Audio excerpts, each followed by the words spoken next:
Hello, good day, my listeners. Thanks for joining me in this video. It is an interesting moment, of course, at the court proceedings of the leader of the indigenous people of Biafra, Mazi Nnamdi Kanu, resumes today, being the 28th of May 2025.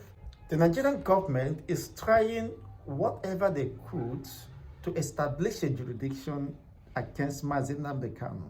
That is the hurdle that have become insurmountable by the DSS and the federal government of Nigeria and the prosecution council. They are making sure, exploring every possible means or avenue to establish a jurisdiction for them to have the legal ground or right to try Mazi Nnamdi Kanu, which is almost becoming impossible.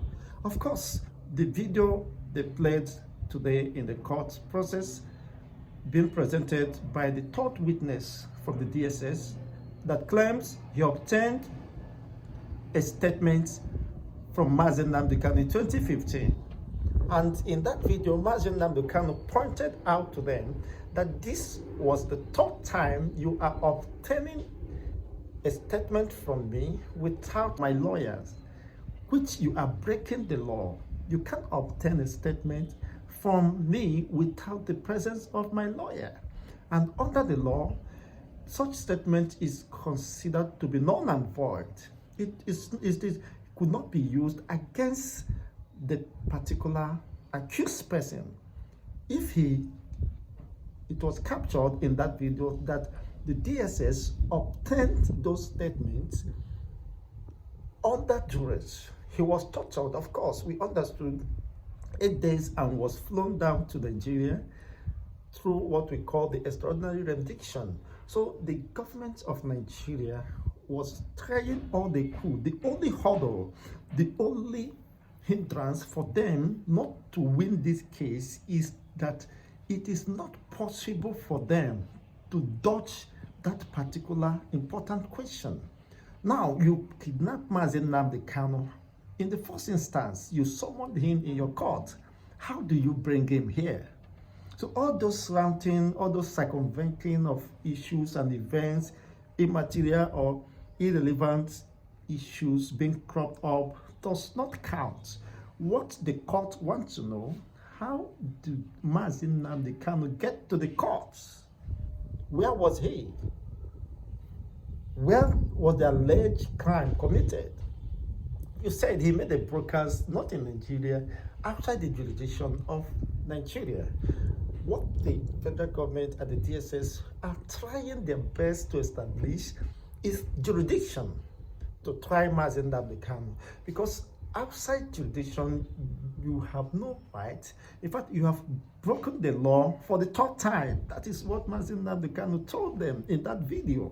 Of course, Mazi Nnamdi Kanu has to object to those testimonies or statements obtained under duress. Of course, it was recorded in that video that you are breaking the law, and these statements are obtained under duress and threat to his life. Of course, in his wisdom, James Omotosho has to initiate a trial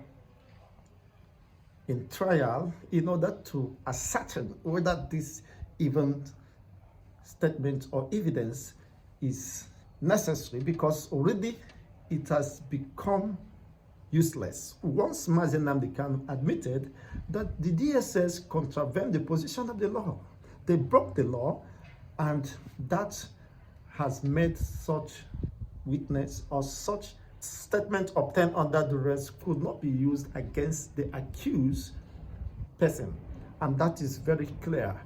It backfired against the DSS, and what next could they do? Of course, as it appears at this now that the DSS are hanging, of course, in the air.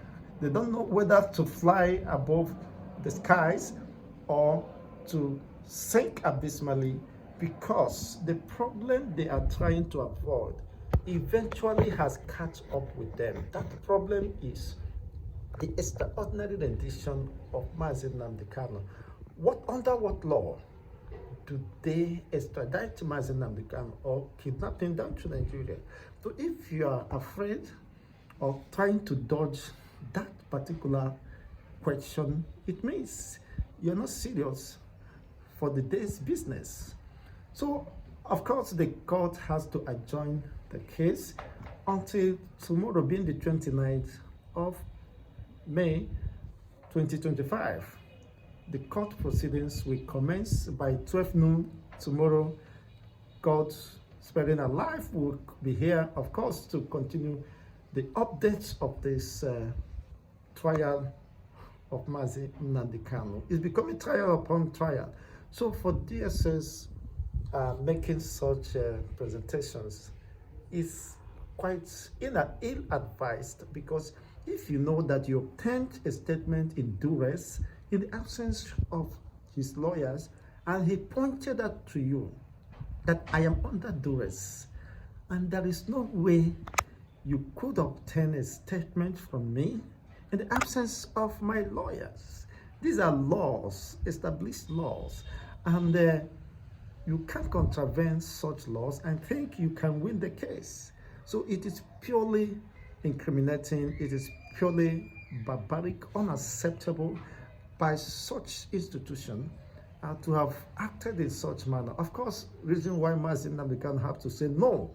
Of course, I made it very clear that such statement was obtained under duress and threat to his life. That will definitely squash whatever statement that pertains. So it has lost its weight. It has destroyed the opportunities of the DSS in establishing a jurisdiction. Now, what does that mean? What they are contending is that they don't have the jurisdiction to try Mazi Nnamdi Kanu. Remember, when in the first case that was set aside, a time came when they said that Mazi Nnamdi Kanu broadcasted in London, United Kingdom. Eventually, when it now backfired against them, they have to remove the jurisdiction, the location where such records or audio voice was made. They leave it vague. They couldn't specify that this was where he made the broadcast. So now they are trying to see any way possible they could rope Mazi Nnamdi Kanu on the basis of jurisdiction, because they knew that Radio Biafra was established by an established legal entity. The United Kingdom laws established Radio Biafra.